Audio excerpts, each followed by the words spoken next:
Hi everyone, मैं हूं सुधीर और आप सभी का हमारे चैनल पर स्वागत है। जैसा कि हम विकारी शब्द पढ़ रहे हैं और विकारी शब्द में हमने संज्ञा सर्वनाम को पढ़ लिया, संज्ञा के लिंग को हमने देख लिया है। और जैसा मैंने आपको बताया था कि संज्ञा सर्वनाम ये दो विकारी शब्द पढ़ने के बाद हम इनके वचनों के बारे में बात करेंगे। तो यदि मैं आपसे प्रश्न पूछता हूँ कि वचन का मतलब आप क्या समझते हैं, तो आप क्या कहेंगे, इसका अर्थ क्या होता है? तो यदि मैं आपको खोटा में बताना चाहूँ कि वचन किसे कहा जाता है, तो हम यहाँ पर ये कह सकते हैं कि व्याकरण ने संज्ञा सर्वनाम शब्द के एक से बेसी के हुए के पता चलो है तकरा तकर वचन कहल जा है। जैसे आप यहाँ पर देख सकते हैं, यहाँ पर ये बात यहाँ लिखी हुई है कि व्याकरण ने संज्ञा और सर्वनाम शब्द के एक से बेसी हवे के टवान चलो है तकरा वचन कहल जा है। इसका मतलब ये है कि व्याकरण में संज्ञा और सर्वनाम शब्द के एक से यदि अधिक होने की एक से अधिक होने का जो पता हमें चलता है, तो हम उसे कहते हैं कि वो क्या है, कि वह वचन है। जैसे मैं बात करूं, खोटा में भी दो प्रकार के वचन पावल जा है। खोटा हूँ दो रकम वचन पावल जाए। जैसे हिंदी में दो प्रकार के रकम होते हैं, उसी प्रकार खोटा में भी दो प्रकार के वचन होते हैं, एक वचन और बहुवचन। यदि मैं बताना चाहूँ एक वचन आप किसे कहें, तो हम यहाँ पे ये कह सकते हैं कि जे शब्द से कोनो चीज वस्तु के संज्ञा के बोध एक की संज्ञा, हम कह सकते हैं कि जे शब्द से कोनो चीज वस्तु के एक संख्या के बोध हवय है ओकरा एक वचन कहल जा है। और जे शब्द से कोनो चीज वस्तु के एक से बेसी संख्या के टवान मिलो है ओकरा बहुवचन कहल जा है। उदाहरण के तौर पे आप यहाँ पर देख सकते हैं, ये जो सारे शब्द हैं या तो संज्ञा के शब्द है, या तो फिर ये सारे जो शब्द है या तो संज्ञा के हैं या तो सर्वनाम के हैं। याद रखें कि जब भी मैं बात करता हूँ विकारी शब्दों के बारे में, आप प्रारंभ के दो जो विकारी शब्द है संज्ञा और सर्वनाम, यहाँ पर आप देखेंगे कि लिंग और वचन का संज्ञा पर लिंग और वचन इन दोनों का प्रभाव पड़ता है, जबकि सर्वनाम पर आप देखेंगे तो वचन का प्रभाव आपको देखने को मिलता है। अभी हम इसके बारे में आगे चल के इसके बारे में आपको बताऊंगा। जैसे आप यहाँ पर देख रहे हैं, ये सब सर्वनाम के शब्द हैं हाम और तोय। और ये हाम और तोय जो सर्वनाम के शब्द है, ये इससे क्या पता चल रहा है? इससे ये पता चल रहा है कि ये जो है एक वस्तु है, एक व्यक्ति है। तोय भी यही बात बता रहा है हमको कि यह एक व्यक्ति है। छगरी यदि मैं बात करूं, तो छगरी जो है ये सर्वनाम संज्ञा का शब्द है। और इस शब्द से क्या पता चल रहा है कि यह जो छगरी है ये को छगरी है। उसी प्रकार आप यहाँ पर देखें हामिन से, तो यह पता चल रहा है कि यहाँ पर एक से ज़्यादा व्यक्ति है। तोहिन से पता चल रहा है एक से ज़्यादा व्यक्ति है। छगरियन से पता चल रहा है कि एक से ज़्यादा छगरी है, मतलब एक से ज़्यादा बकरी है। और गरुवन से पता चल रहा है कि एक से ज़्यादा गायें हैं। तो यहाँ पर मैं यहाँ पे ये कह सकता हूँ कि ये इसका बहुवचन रूप है। तो हम यहाँ पर एकदम सिंपल सा मैं बताना चाहूँ, तो जो शब्द से संज्ञा हो, सर्वनाम के शब्द हो, हमें एक का बोध हो, केवल एक का बोध हो, तो हम उसे कहते हैं कि वह एक वचन है। और एक से उसके अधिक होने की हमें एक से अधिक होने की हमें जब जानकारी मिलती है, बोध होता है, तो हम उसे कहते हैं कि जो सर्वनाम है, वो जो संज्ञा है, वह बहुवचन है। आगे बढ़ते हैं, हम बात करते हैं खोटा भाषा में कुछ बातें अन्य चीज़ें। जैसे एक वचन से बहुवचन बनाने के लिए खोटा भाषा में कुछ प्रत्यय शब्दों का प्रयोग किया जाता है। जहाँ पर आप यहाँ पर देख पा रहे होंगे, ये नीचे में आप देख रहे हैं ऐन वैन सब खिन रिन गुला गुली ठो गो टा टी प्रत्यय। तो यहाँ पर क्या होता है कि आपके एग्जामिनर के द्वारा क्या किया जाता है, जब प्रश्न बनाए जाते हैं तो वो आपको एक वचन दे देता है सर्वनाम का या संज्ञा या सर्वनाम के शब्द का एक वचन दे दिया जाता है, और आपसे पूछता है चार ऑप्शन दे करके बताइए कि इनमें से कौन सा उत्तर सही होगा। इस तरह से पूछा जाता है। तो मैं आपको बताना ये चाहता हूँ कि यहाँ पर खोटा भाषा के अंतर्गत में क्या होता है कि एक वचन से बहुवचन बनाने के लिए ना कुछ प्रत्यय शब्दों का प्रयोग किया जाता है। यहाँ पर प्रत्यय शब्द आप देख सकते हैं, आइन है, वैन है, सब है, खीने, इन सारे शब्दों का प्रयोग किया जाता है एक वचन से बहुवचन बनाने के लिए। तो आइए हम इन शब्दों को देख लेते हैं कि आइन प्रत्यय का प्रयोग कहाँ पर किन संज्ञा का या किस सर्वनाम के शब्दों का प्रयोग किस संज्ञा या सर्वनाम को बहुवचन बनाने के लिए किया जाता है, हम उसे देखते हैं। तो आइन प्रत्यय में आप देखेंगे कि आइन प्रत्यय में आप जब देखेंगे कि जहाँ पर भी जो भी संज्ञा के शब्द हो या हम कह सकते हैं सर्वनाम के शब्द हो, एंड में आप जब देखेंगे, एंड में यदि संज्ञा के शब्द का अंत जो है, अंत में आपको ई देखने को मिले, जो भी शब्द में हम कह सकते हैं कि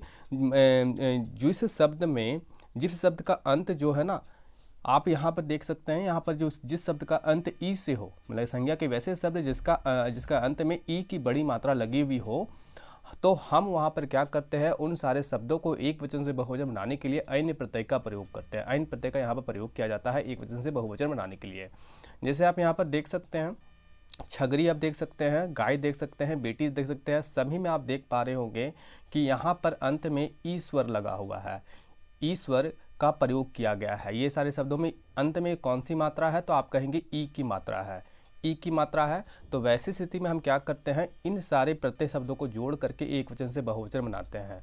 जैसे आप देखिए, छगरियन, गैयन, बेटियन। पर एक नियम याद रखें, जब भी ऐसी स्थिति आएगी, तो मैं आपको यहाँ समझाना चाहता हूँ, मैं समझते हैं। पहला तो स्थिति ये याद रखेंगे कि ये जो छगरी शब्द है ये संज्ञा का शब्द है, ये एक वचन रूप है। हमें इस सब से ये पता चल रहा है कि केवल एगो छगरी है, एगो बकरी है। अब हमसे एग्जामिनर क्या कर रहा है, ये शब्द दे दिया रहा है, इसका बहुवचन रूप पूछ रहा है। तो हम जानते हैं कि किसी भी शब्द संज्ञा, किसी भी शब्द का अंत यदि ई से होता है तो हम वहाँ पर ऐन प्रत्यय का प्रयोग करते हैं बहुवचन उसे बनाने के लिए। तो इसका तो छगरियन हो जाएगा।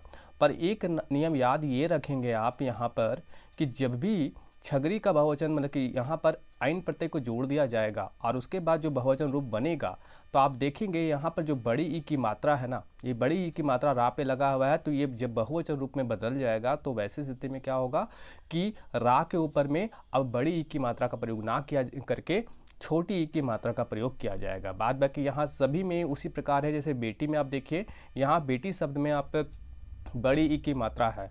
अब मुझे यहाँ पर बोला गया है कि इसका बहुवचन बनाइए, तो वैसी स्थिति में हमें पता है कि यहाँ पर यदि किसी शब्द के अंत में ई की मात्रा है, तो हम यहाँ पर ऐन प्रत्यय का प्रयोग करते हैं बहुवचन बनाने के लिए। तो वैसी स्थिति में जब बहुवचन बनेगा, तो जो बेटी के ऊपर में बड़ी ई की मात्रा है वह किस में बदल जाएगा, छोटी ई की मात्रा में, और ये हो जाएगा कुछ इस प्रकार बेटियन। उसी प्रकार यहाँ पर आप देख सकते हैं वैन प्रत्यय का भी प्रयोग किया जाता है पुल्लिंग एक वचन से बहुवचन बनाने के लिए। तो हम यहाँ पर देखते हैं कि किन शब्दों को या संज्ञा किन शब्दों को एक वचन से बहुवचन बनाने में वैन प्रत्यय का प्रयोग किया जाता है। तो याद क्या रखें कि जिस शब्द का अंत आ से हो, जिस शब्द के अंत में आ स्वर आए, या हम कह सकते हैं आ स्वर आए या ऊ स्वर आए, तो वैसी स्थिति में हम क्या करते हैं कि उन शब्दों को एक वचन से बहुवचन बनाने में हम क्या करते हैं, वर्ण प्रत्यय का प्रयोग करते हैं। जैसे मैं आपको यहाँ पर उदाहरण से समझाता हूँ। आप पहले उदाहरण को देख पा रहे होंगे, ये है कलम, और अंत में आप देखेंगे माँ में क्या आ रहा है, अंत में जो है आ स्वर आ रहा है। तो मैंने तो ये नियम तो हमने ये नियम तो जान लिया है कि यदि कोई संज्ञा का शब्द है और अंत में किसी शब्द के अंत में आस्वर आ रहा है, तो वैसी स्थिति में हम इस प्रत्यय का प्रयोग करके इसे बहुवचन बना सकते हैं, बहुवचन इसे रूप दे सकते हैं। तो यहाँ पर आप देखिए क्या होगा कि जब कलम में क्या करेंगे, वैन प्रत्यय को जोड़ेंगे तो ये बन जाएगा कलमयन। तो कलमयन अर्थात हम कह सकते हैं, तो आप यहाँ पर देख सकते हैं कि यहाँ पर जो था अंत में आस्वर आ रहा था, तो हमने वैन प्रत्यय का प्रयोग करके इसे बहुवचन रूप दे दिया। उसी प्रकार देखिए कुछ सब संज्ञा कैसे होंगे जहाँ पर अंत में आ की मात्रा आएगा, मतलब स्वर के आ की मात्रा का प्रयोग होगा, बड़ी आ की मात्रा का प्रयोग होगा, तो भी हम क्या करते हैं, उन सारे संज्ञा के शब्दों में क्या करते हैं, वैन प्रत्यय का प्रयोग करते हैं। तो यहाँ पर क्या होगा, जब बकरा के साथ में वैन जोड़ेंगे तो यहाँ पर जो आ की मात्रा का ना लोप हो जाएगा और ये हो जाएगा बकर वैन हो जाएंगे। उसी प्रकार देखिए यहाँ पर भेड़ा में आप देख सकते हैं आ की बड़ी मात्रा है, तो हमें पता चल गया है कि अंत में यदि आ का छोटा आ, बड़ा आ या ऊ की मात्रा रहे, अंत में किसी भी शब्द के अंत में ये सारे स्वर रहे आए, तो वैसी स्थिति में हम इस प्रत्यय का प्रयोग करते हैं बहुवचन बनाने के लिए। तो आप यहाँ पर देख सकते हैं भेड़ा में हम क्या करें, क्योंकि यहाँ पर आप अंत में देख पा रहे होंगे कि आ की मात्रा है, अंत में आ स्वर आ रहा है, तो वैसी स्थिति में हम इसमें वैन प्रत्यय जोड़ के इसे बहुवचन देंगे। तो जैसे ही हम इसे वैन इसमें जोड़ेंगे तो यहाँ पर जो ये आ की मात्रा का लोप हो जाएगा और यहाँ पर आ जाएगा भेड़ वैन, ये इसका भेड़वन, ये सही होगा इसका बहुवचन रूप। कुछ और बात कर ले, कुछ शब्द ऐसे भी होते हैं संज्ञा के जिसका अंत में आप देखेंगे कि ऊ की मात्रा आती है, ऊ की मात्रा आती है, ऊ की मात्रा आती है, या हम कह सकते हैं कि अंत में क्या होता है कि ऊ स्वर आते हैं। जैसे यहाँ पर गरुवन को देखिए, लेरुवन को देखिए, अंत में क्या आ रहा है, ऊ की मात्रा आ रही है, या हम कह सकते हैं ऊ जो है स्वर आ रहा है। तो यहाँ पर भी हम एक बात समझ चुके हैं, यदि किसी शब्द संज्ञा के शब्द में अंत में ऊ स्वर आए तो वैसी स्थिति में हम वहाँ पर वैन प्रत्यय जोड़ करके उसे बहुवचन रूप देते हैं। तो यहाँ पर आप देखिए क्या हो जाएगा, गरु में हम क्या करेंगे, वैन प्रत्यय जोड़ देंगे और ये निकल के आएगा गरुवैन, और ये जो है ये गरु का बहुवचन रूप है गरुवैन। उसी प्रकार लेरु जोड़ वैन हो जाएगा लेरुवैन, तो लेरु का यह बहुवचन रूप है लेरुवैन। आइए कुछ अन्य प्रत्ययों के बारे में बात करते हैं जिसका प्रयोग किया जाता है संज्ञा एक वचन से बहुवचन बनाने के लिए। जैसे सब प्रत्यय, ये जो शब्द है ना सब, ये एक प्रत्यय है और इसका प्रयोग भी क्या किया जाता है, एक वचन से बहुवचन बनाने के लिए। चाहे बात करें हम संज्ञा के बारे में, चाहे हम सर्वनाम शब्द के बारे में बात करें, तो यहाँ पर क्या करते हैं हम हैं उन्हें एक वचन से बहुवचन रूप देने के लिए इन प्रत्ययों का प्रयोग करते हैं। तो यहाँ पर आप देख पा रहे होंगे सब प्रत्यय, तो आइए हम देख लेते हैं कि इसका प्रयोग किस रूप में होता है। तो यहाँ पर आप देख सकते हैं ई, यदि मैं आपसे बोलूँ ये सर्वनाम का शब्द है ई, और इससे क्या पता चलता है, इससे ये पता चल रहा है कि यह जो वह जो कोई भी होगा, जो व्यक्ति होगा वस्तु होगा वह एक है। तो यदि यहाँ पर हमको बहुवचन रूप देना है तो वैसे ही हम क्या कर सकते हैं, बस यहाँ पर कुछ मत कीजिए, इस प्रत्यय का प्रयोग कर दीजिए और ये बहुवचन अब बन चुका है। ई सब हो गया, उसके अलावा वो सब, हामिन सब, मास्टर सब। तो यहाँ पर हम सब प्रत्यय का प्रयोग कर सकते हैं क्या चीज़ के लिए, क्या करने के लिए, एक वचन से बहुवचन बनाने के लिए। उसके अलावा भी यहाँ पर कुछ आर प्रत्यय भी है, जैसे खिन और ऋण प्रत्यय का ही प्रयोग किया जाता है एक वचन से बहुवचन बनाने के लिए। जैसे ओखिन, एखिन, जेखिन, तखिन, हामरिन, तोहरिन, ओखिन, ओखरिन, हेन तेन। तो हमने एक बात तो गौर किया कि सब प्रत्यय का प्रयोग और खिन और ऋण प्रत्यय का प्रयोग जो है ये सर्वनाम के शब्दों को एक वचन से बहुवचन बनाने में किया जाता है। तो यहाँ पर हम ये कह सकते हैं कि सर्वनाम के शब्द जो सर्वनाम होते हैं उसका एक वचन से बहुवचन बनाने के लिए इन प्रत्ययों का प्रयोग किया जाता है। देखिए आपका एग्जामिनर के द्वारा यहाँ पर साधारण सा प्रश्न बनाएगा, हो सकता है वहाँ पर सर्वनाम का शब्द दे दे या संज्ञा का शब्द दे दे और आपसे पूछे कि इसका बहुवचन बताएं। 4 ऑप्शन दे देगा और सही का चुनाव करने के लिए आपको बोलेगा। तो याद क्या रखेंगे, हमने संज्ञा के कुछ शब्दों को देखा और हमने वहाँ पर देखा कि जिस शब्द के अंत में अंत में क्या होता है, ई की मात्रा आती है या आ की मात्रा है, आ की मात्रा है या बड़ी आ की मात्रा है या ऊ की मात्रा है, तो हमने वहाँ पर देखा आइन और वैन प्रत्यय का प्रयोग किया जा रहा था संज्ञा के शब्द को एक वचन से बहुवचन बनाने में।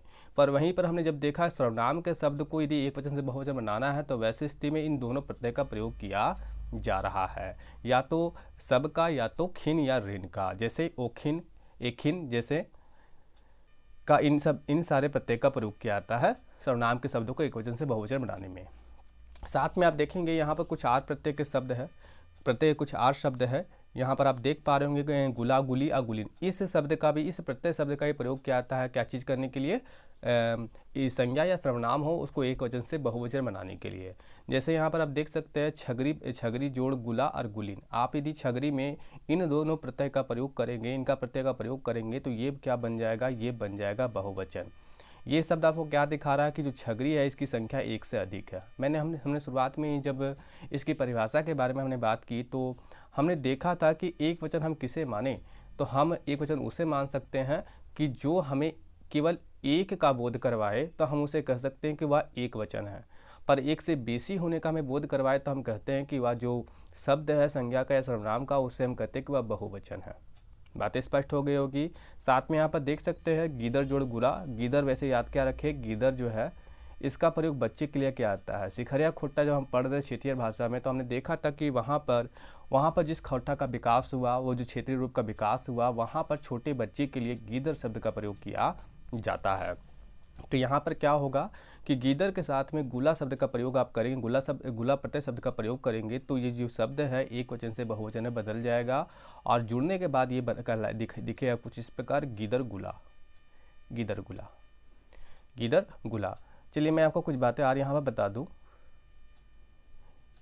कुछ बातें और बता दूँ। जैसे हम मास्टर गुला आप देख रहे हैं ना, मास्टर गुला, वैसे तो हम यहाँ पर क्या कर सकते हैं, मास्टर के साथ में क्या कर सकते हैं, आप प्रत्यय है तो हम हो सकता है कि इसके साथ में किसका प्रयोग कर ले, मस्टरवनियन। हम वाइन सब प्रत्यय का ही प्रयोग करके इससे क्या कर सकते हैं, बहुवचन बना सकते हैं। पर यहाँ पर क्या है कि गुला शब्द का प्रयोग करके भी क्या किया जा सकता है, मास्टर जो शब्द है एक वचन, इसे बहुवचन बनाया जा सकता है, इसका मतलब है मास्टर गुला। चलिए मैं आपको कुछ बातें और स्पष्ट कर देता हूँ। ये जो प्रत्यय के शब्द है ना, गुला, गुलिया, गुलिन, ये बांग्ला भाषा के प्रभाव के कारण, ये बांग्ला भाषा के प्रत्यय के शब्द है जिसका प्रयोग हम खोटा भाषा में कर रहे हैं। खासकर विशेष करके जब बोकारो के क्षेत्र में आप जाएंगे तो वहाँ पर आप जानते हैं उस क्षेत्र में जो खोटा भाषा का विकास हुआ उसे सिखरिया खोटा कहा जाता है। कारण इसके पीछे ये है क्योंकि उस क्षेत्र में जो खोटा भाषा विकसित हुई उस पर बांग्ला भाषा का प्रभाव पड़ा, और हमने क्या किया कि बांग्ला भाषा में कुछ ऐसे प्रत्यय के शब्द थे जैसे गुला, गुलिया, गुलिन, इन प्रत्यय शब्द का प्रयोग हम क्या करने लगे, उस खोटा बोकारो क्षेत्र में जो खोटा का विकास हुआ उस खोटा में हमने क्या किया, इन सारे प्रत्यय शब्दों का प्रयोग करने लगे एक वचन से बहुवचन बनाने में। चलिए और कुछ बात भी कर लेते हैं। जैसे यहाँ पर आपको 4 प्रत्यय के शब्दों को देख पा रहे होंगे, ठो, गो, टा, आटी।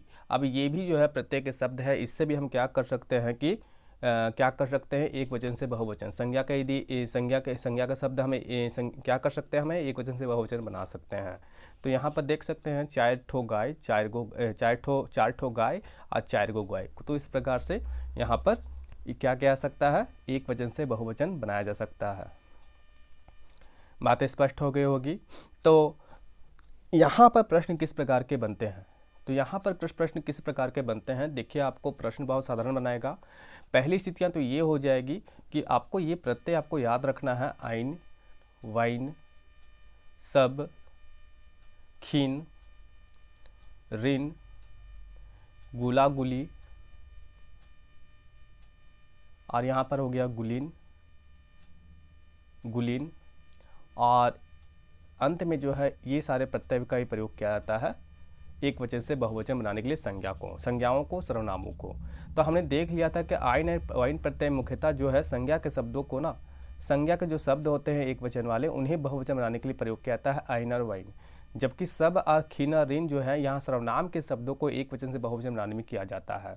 सर्वनाम यदि एक वचन में है तो बहुवचन बनाने के लिए इन सारे प्रत्यय का प्रयोग किया जाता है, सब का, खीन का, रिन का। साथ में हमने देखा कि गुला, गुलिया, गुलिन जो है ये इन सारे प्रत्ययों का भी प्रयोग किया जाता है एक वचन से बहुवचन बनाने के लिए, या तो संज्ञा के शब्द हो या तो फिर सर्वनाम के शब्द हो। बाद में कि यहाँ पर अंत में हमने देखा कि ये भी प्रत्यय ही हैं जिसका प्रयोग किया जा सकता है एक वचन से बहुवचन रूप देने के लिए संज्ञा का या सर्वनाम का। तो यहाँ पर प्रश्न किस प्रकार के बन सकते हैं मैं आपको उससे परिचित करवा दूँ। तो देखिए यहाँ पर प्रश्न कुछ इस प्रकार से बनेंगे कि आपका एग्जामिनर क्या करेगा, आपको एक संज्ञा का शब्द दे देगा और यहाँ 4 ऑप्शन दे देगा, और आपसे पूछेगा कि निम्न में से इस कौन सा ऑप्शन जो है इसका आपको सही ऑप्शन का चुनाव करना पड़ेगा। बोलेगा कि निम्न में से कौन सा बहुवचन रूप जो है छगरियन का सही है, मतलब छगरी का कौन सा बहुवचन सही होगा। 4 ऑप्शन दे देगा और आपसे प्रश्न यहाँ पर इस तरह से पूछेगा और आपको सही उत्तर का चुनाव करने के लिए बोलेगा। तो हम एक बात सीख गए हैं कि यदि किसी भी शब्द का अंत में ई की मात्रा आती है या ई का स्वर आ जाता है तो वैसी स्थिति में हम देखते हैं कि यहाँ पर हम क्या करते हैं, इसमें ऐन प्रत्यय जोड़ करके क्या करते हैं, इसे एक वचन से बहुवचन रूप देते हैं। तो ज़्यादा मुश्किल नहीं होगा पहचान कर पाना। यदि दूसरी प्रश्न यहाँ पर क्या बन सकता है वो याद रखें कि यहाँ पर आपको ये हो सकता है प्रश्न कुछ इस प्रकार से बना दिया कि 4 ऑप्शन दे के आपको यहाँ प्रत्यय शब्दों को पहचान करने के लिए बोल देगा कि आपको यहाँ पर दे देगा छगरी, और आपसे पूछेगा छगरियन दे देगा, और आपसे पूछेगा निम्न में से यहाँ पर छगरियन में कौन से प्रत्यय का प्रयोग किया गया है, इसे एक वचन से बहुवचन बनाने के लिए तो आइन प्रत्यय का प्रयोग किया गया है। बातें स्पष्ट हो गई होगी। ज़्यादा मुश्किल प्रश्न नहीं बनाएगा, पर आपको पता होना चाहिए कि संज्ञा हो या सर्वनाम के शब्द हो, इसे एक वचन से बहुवचन बनाने के क्या नियम है या किन प्रत्यय शब्दों का प्रयोग किया जाता है एक वचन से बहुवचन बनाने के लिए। तो उम्मीद करता हूँ कि आज का ये वीडियो लेक्चर आप सभी को पसंद आया होगा और यहाँ पर मैं आपको पूरी तरह से समझा पाने में सफल रहा हूँगा। तो मिलते हैं अगले वीडियो में, तब तक के लिए आप सभी का बहुत बहुत धन्यवाद।